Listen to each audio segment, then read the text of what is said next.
તું છે ને નરેશભાઈ ની ઓફિસે હા એક ખાલી સીડી મોકલ, બરાબર? એની અંદર એક ચિઠ્ઠી રાખી દે, બરોબર. ટાઈપ કરેલી. સૌરાષ્ટ્રના પાટીદાર અગ્રણીઓ વચ્ચે આંતરિક યુદ્ધ જે ચાલી રહ્યું છે, જે કોલ્ડ વોર ચાલી રહ્યું છે, હવે ઉગ્ર બની રહ્યું હોય એવું લાગી રહ્યું છે.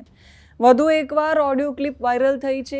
ઓડિયો ક્લિપ પાટીદાર મહિલા નેતા જિગીશા પટેલ અને વિવાદિત યુટ્યુબર બન્ની ગજેરા જેની અગાઉ ધરપકડ થઈ ચૂકી છે, બંનેની ઓડિયો ક્લિપ વાયરલ થઈ છે. 8 મિનિટની ઓડિયો ક્લિપની અંદર નરેશ પટેલ, ખોડલધામ ટ્રસ્ટના નરેશ પટેલ, એમના વિશે વાત કરવામાં આવી રહી હોય સામાન્ય રીતે એવું લાગી રહ્યું છે પ્રાથમિક દ્રષ્ટિએ. એ નરેશ પટેલ સામે કોઈ ષડયંત્ર રચવામાં આવી રહ્યું છે અથવા તો નરેશ પટેલે કશું ખોટું કર્યું છે, જેની વાત બન્ની ગજેરા અને જિગીશા પટેલ કરી રહ્યા છે. શું વાત કરી રહ્યા છે એના વિશે વાત કરીશું. નમસ્કાર, આપની સાથે હું સેજલ.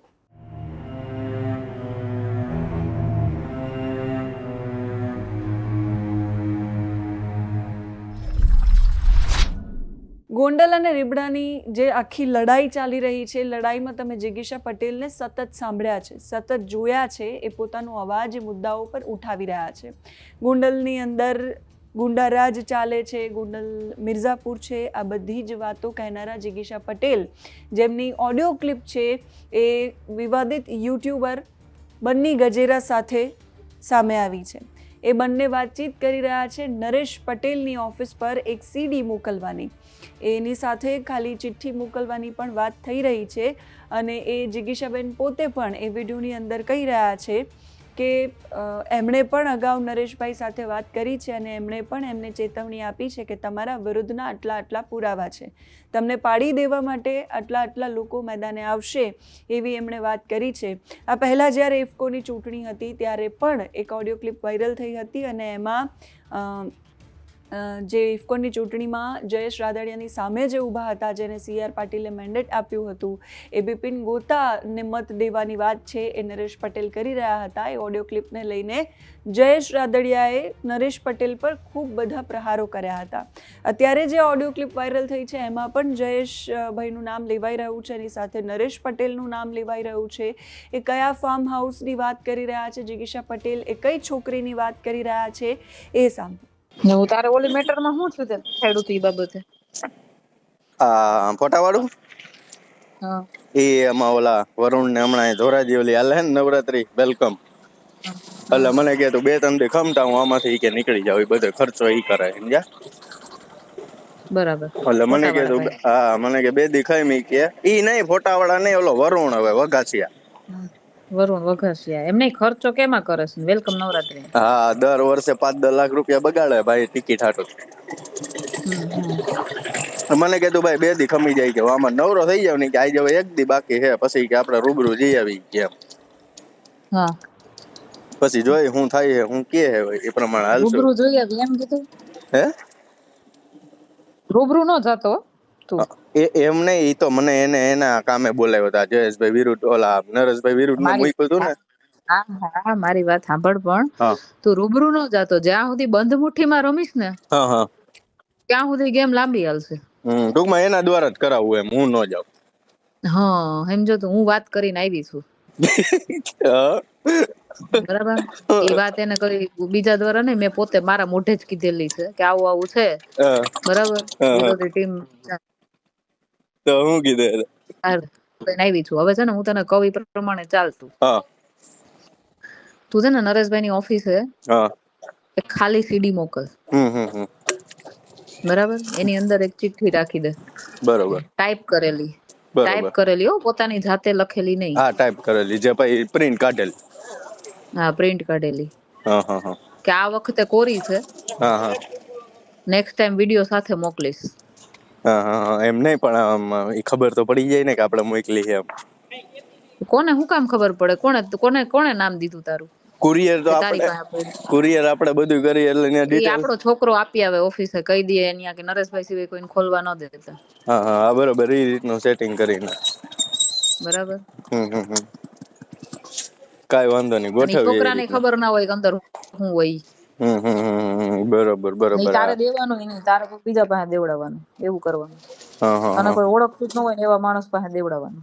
હા બરોબર. હા એ રીતનું કરીએ તો થાય. હા બરાબર. અને છે ને એમાં હારે એક છે ને ઓલો તે મને બતાવ્યો હતો ને એક ફોટો મૂકી દે. હા બરોબર. એ ખાલી સેમ્પલ મૂકી દેવાનું. હા એ સેમ્પલ મૂકી દે. છોકરીનું મોઢું છે ને જરાક કાળું કાળું કરી નાખજે એટલે એને એક્ઝેક્ટ આઈડિયા ન આવે કોણ છોકરી છે. નકરી છોકરીને પૈસા દઈને ફોડી દે કે આ ભાઈ મારું છે જ નહીં એમ કરીને.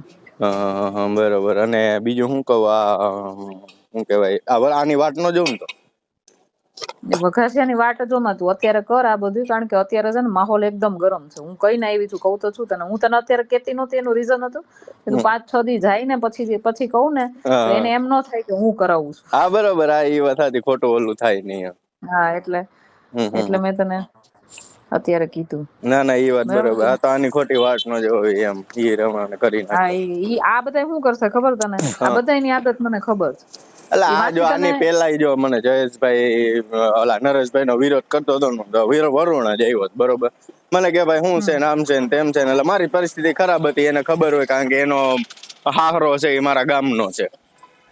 એટલે એને મને કે હાલ બની કે હું તને 2 લાખ રૂપિયા કરાવી દઉં. મેં ના ભાઈ, પૈસા તો પેલા નથી લીધા ને અત્યારે લઈને 2 લાખમાં મારું કાંઈ થાય એમ નથી કીધું. એટલે મને કે એવું નથી ભાઈ કે અમારો બિઝનેસ આગળ વધે કે નરેશભાઈ પાસે અમારું ઊંચું થાય નહીં કે, તો અમારું તો જો એટલે ઈ સેટિંગ કરાવો. હા બસ હું તને ઈ જ કહું, તારા નામે ઈ લોકો ચરી ખાય. અને 2 લાખ રૂપિયા તોય મને એને ધરાર દીધા, ઈ 50,000 કરીને 7 મહિને દીધા બોલો. એટલે ઈ એનું મોટું કરી લે આમ તેમને ટૂંકમાં આમ કરીને. કાલ જયેશભાઈ ને બધા ભેગા હતા તો બધા ભેગા રખડાય એમ. તમે બધા મોટું થાવું એમ આપણે ખંભે ચડી, બીજું કઈ નહીં. હા ઈ જ હું એટલે જ મેં તને કીધું. હું તને કહું તારી રીતે જ કર ને, હું કામ બધાને વચ્ચે લઈ આવે? ના બરોબર. જો મેં કહી દીધું, મેં એને કહી દીધું બરાબર, એટલે એના મગજમાં તો છે જ. હા બરોબર કે આવું કઈક છે એમ. રિપ્લે કઈ ન આવ્યો.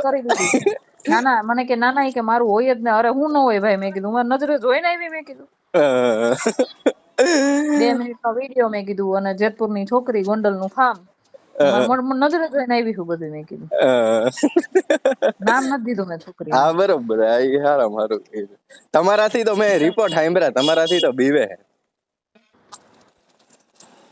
હલો. હા તમારાથી બીવે. મેં રિપોર્ટ સાંભળ્યા. મને ઓલા જુનાગઢ કેતન હારે વાત થઈ ને તો મને કેતા મને કે અત્યારે ગરમ હાલે છે કે બહુ ભાઈ, કે અત્યારે ક્યાંય હાથ નખાય એમ નથી કે. જીગીસા બેન જોવો ને કે રાજીનામું દઈ દીધું. મેં કીધું એને રાજીનામું ક્યાં દીધું હોય? કીધું હા ઈ કે ઈ બધું હાલે જ છે અંદરો અંદર. ઈ કે નરેશભાઈ નું કાંઈક તો દબાય જ છે. ઈ કે ઈ આપણે કાંઈ ખબર નથી હું દબાતો હોય. આપણે તો કીધું સમાજની રીતે આપણે કાંઈ કર્યું નહોતું કીધું, પણ તોય આપડી ક્યાંય ગણતરી થતી નથી કીધું. જવા દો બીજું શું કરવાનું. મને કે ના બરોબર હાલો નહીં કે કાંઈક જોવું. અત્યારે કાંઈ હરી કરતા નહીં મારો ભાઈ કે. ના ભાઈ હું કાંઈ નથી કરતા. હું કે એવડો મોટો MLA હું કીધું હું કાંઈક કરું ને થઈ જાય કીધું તમારા સમાજમાં. મેં એમ કીધું, મેં મારી વાત સાંભળ, મેં એવી રીતે વાત કરી. મેં કીધું ભાઈ જો વિરોધીઓ મેં કીધું થયા છે, મેં કીધું તૈયાર, મેં કીધું તમને પાડવા હાટું બરાબર, અને હું મારી નજરે જોઈને આવી છું, એટલે તમે જરા સંભાળજો જે કઈ હોય. કે ના કે આપણું કઈ એવું હોય જ નહીં. મેં કીધું ભાઈ હું મારી નજરે જોઈને આવી છું ને એટલે તમને કહું છું. આ 4 દિવસથી મેં કીધું મારા કુર્મી સેના માટે નહોતું કે તમને મળવાનું. મને તો ખબર જ હતી કે કુર્મી સેના વાળું છે, એમાં તમારો સપોર્ટ જ હોય, એમાં તમે કોઈ વિરોધ તો કરો જ નહીં બરાબર. એનું મને ટેન્શન નહોતું. 4 દિવસથી હું તમને ફોન કરતી હતી, મને ટાઈમ નતો મળતો ને. મેં કીધું હું તમને એટલા માટે કરતી હતી કે મારા હાથમાં તમારું આવું આવ્યું છે એટલે તમે ધ્યાન રાખજો બરાબર. ચિરાગભાઈ ને મોકલી દીધા તમે બહાર. હા બરોબર છે. અને પછી મેં વાત કરી એકલામાં. મેં કીધું આ રીતનું છે, જોજો જરાક. તમને તો વધારે અનુભવ.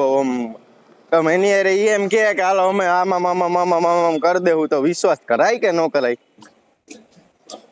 ના એમ વિશ્વાસ એટલે એમ પેલા ચોખવટ કરો એને કઈ, પછી બીજું પછી જવાબદારી અમે લઈએ. તમે જે કઈ આપવાના હોય અત્યારે, પછી કઈ નહીં. બધા પાસે જો હાવ કેવાય ને સમાજના નામે ભેગું કરેલું ઘણું પડ્યું છે. ખોટું કરે ને એનું ખોટું કરવામાં કઈ વાંધો જ નથી. એ વાત સાચી છે, એ વાત ખોટી નથી. મને તે દી એમાં એવું છે બેન, આની પેલા જે મેં એનું આ 2 લાખ વાળું કામ કર્યું ને, તો મને કે તારી પરિસ્થિતિ ખરાબ એટલે તને બેંકમાં નોકરી અપાવી દેવું ને બધું અમે કરી દેવું ને. નોકરી નહીં એને કે બેંક નો એકાદો ચેરમેન બનાવી દે ને મને બેંક નો.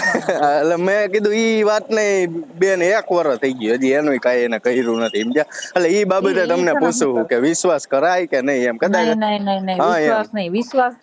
જો હું તને એક વાત કહું, કાં તો છે ને એગ્રીમેન્ટ કરી દેતા હોય ને, તાત્કાલિક એગ્રીમેન્ટ કરી દેતા હોય ને તને, બરાબર, તો કોઈ પ્રોપર્ટી લઈ લેવાય, કા પછી રોકડા રૂપિયા, એનાથી વધારાની વાત જ નહીં. હા ભાઈ એમ કાને પતાવી દેવાનું, ટૂંકમાં વિશ્વાસ નહીં રહેવાનું, મહિનાથી પછી કરી દેવાનું, હમણાં વિશ્વાસ નહીં એને કે ઈ તમે ઈ મેળ જ નહીં આવે એને કે. અને છે ને બીજું વચ્ચે તને કોઈ પડવા આવે ને, તો એમ નહીં, ડાયરેક્ટ મારે એની હારે જ વાત કરવાની થાય છે ને, કે ઈ મારે સેટિંગ છે એને કઈ. હા બરોબર. હા તો પછી આ કાર્યક્રમ કરીને એમની તો આપણે બે કરીએ તો ભાઈ વરુણ ને મૂકી દઉં આપણે એવી કઈ. આપણે મારે તો એની કઈ જરૂર છે નહીં. આ તો શું હે કે ભાઈ એમ તો હું ડાયરેક્ટ નરેશભાઈ પાસે વહી જાઉં. આ તો હું આપને ઓમ જાતા શરમ આવે કે ભાઈ ખોટું એને ઓલું થાય. ના એમ તાત્કાલિક ન જોઈએ. હા તાત્કાલિક જાવ ને એટલે ઈ તમને શરમ આવે. હા ભાઈ એમ એટલે. તો ફરી એકવાર જે પાટીદાર અગ્રણીઓ છે, સૌરાષ્ટ્રના પાટીદાર જે અગ્રણીઓ છે, સંસ્થા સાથે જોડાયેલા છે, એવી સંસ્થાઓ કે જેની સાથે હજારો લાખો યુવાનો અને લોકોની આસ્થા જોડાયેલી છે, એ આસ્થા સાથે જોડાયેલા એ લોકોની આ વિવાદિત ઓડિયો ક્લિપ એ વાયરલ થવાથી સતત ચર્ચાઓ થઈ રહી છે. એ બધાની વચ્ચે વિવાદિત બન્ની ગજેરા આ ઓડિયો ક્લિપની અંદર છે, જેની સામે અગાઉ પણ ગુના નોંધાયેલા છે. અલગ અલગ 9 જેટલા ગુના એના પર નોંધાયેલા છે અને એની ધરપકડ કરવામાં આવી હતી. જામીન પણ એને મળી ગયા છે.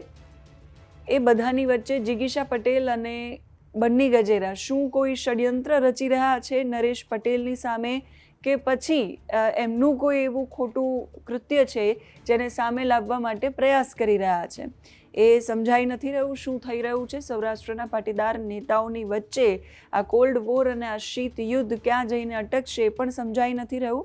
ઓડિયો ક્લિપ પરથી તમને શું લાગી રહ્યું છે કમેન્ટ કરજો. અત્યારે આ વિડીયોમાં બસ આટલું જ. નમસ્કાર.